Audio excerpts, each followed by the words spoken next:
There is a story that lives inside many men today, and maybe it lives inside you too. It's a story that doesn't get spoken about openly, because on the surface, everything looks fine. This man is successful, he makes money, he has status, he takes care of his body, he looks powerful, but together in control. From the outside, he looks like a man who has figured it out. But inside, there is a tension, there is a pressure, there is a quiet kind of loneliness that never really leaves.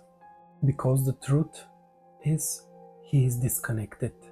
Disconnected from his heart, from his sensitivity, from his truth. He has learned how to perform life, but not how to live it. He became the image, the version that gets approval, the version that gets attention. Strong, confident, unshakable. But that strength often comes at a price, because underneath it there is an emotional numbness, a lack of empathy, a difficulty to truly connect. He dates women, maybe many, but there is no depth there, no real meeting, no soul-to-soul connection. It becomes a transaction, status for beauty, money for attention, presence for validation. And for a moment, it feels like something, but it never lasts. Because what he is really craving cannot be bought, cannot be performed, cannot be faked. And the hardest part, he avoids being alone. Because the moment he slows down, the moment the noise disappears, he hears it, the voice inside, who speak. You are lonely, you are not fulfilled, this is not your life. And that voice is dangerous, because if he listens, everything might collapse. So he keeps moving, keeps achieving, keeps distracting himself. More success, more women, more stimulation, anything, but not feeling. Because feeling means opening the door to something much deeper. Pain, old pain, the pain of a boy who didn't get what he needed, a boy who had to adapt, who had to survive, who had to become something just to be accepted. Maybe he had a distant father, or an absent one.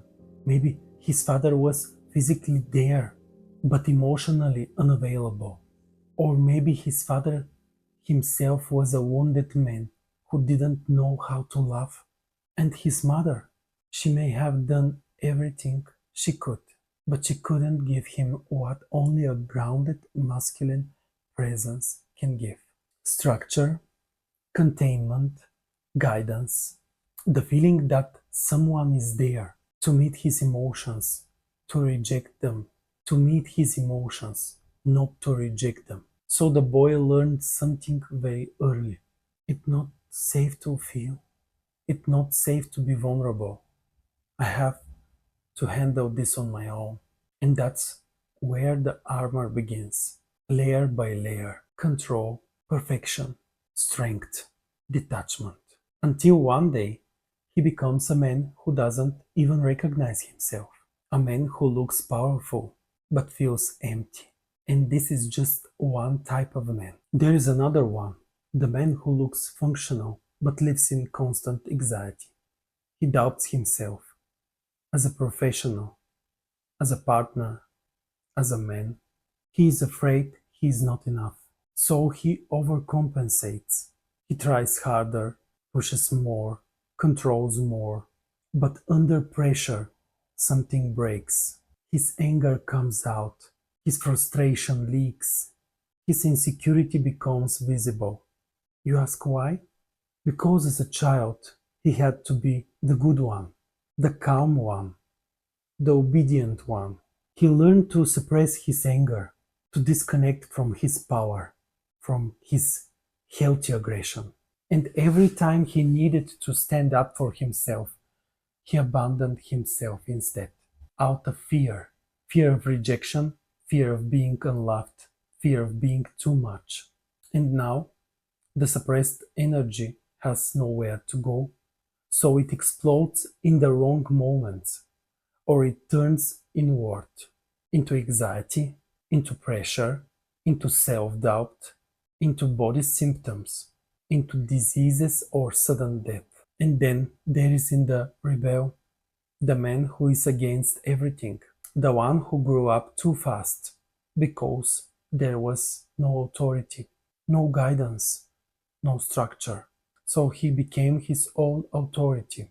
But inside, there is still a boy who wants to be seen, who wants to be chosen, who wants to be loved. Often he is a creative, sensitive, deep person, but he lacks grounding.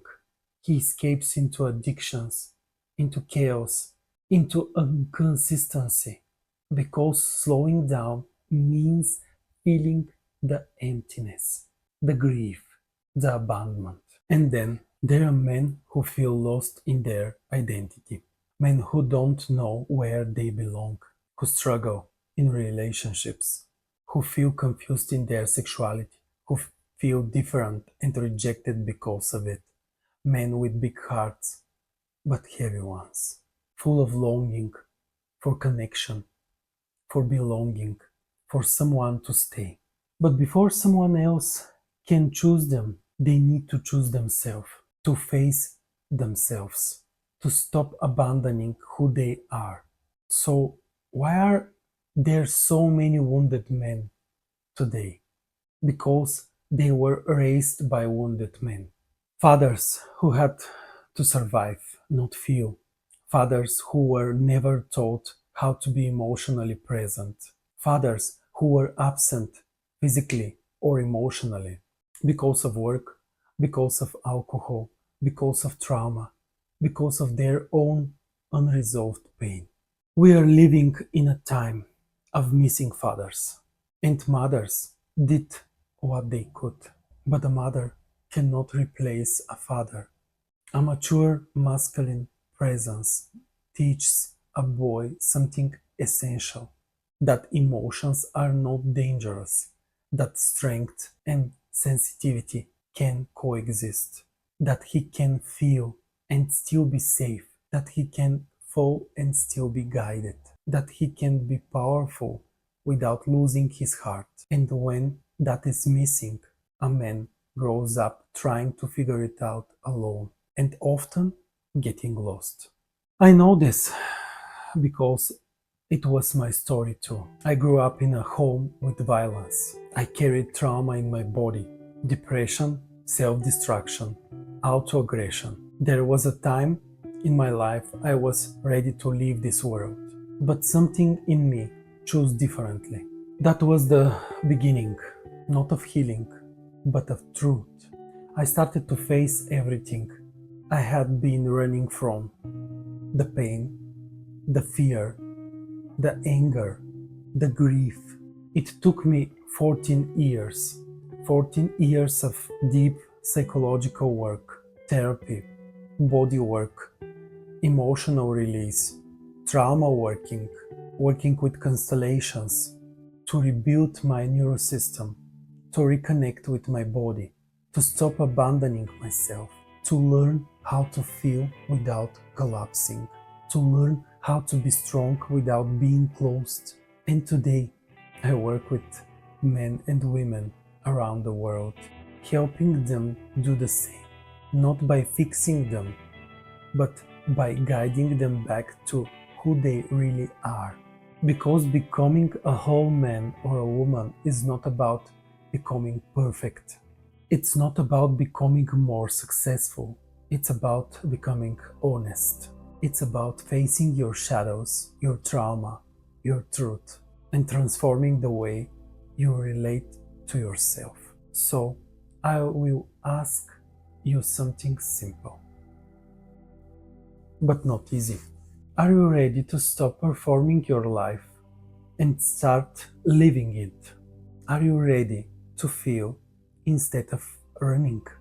Are you ready to meet the parts of you you've been avoiding? because that's where your power is.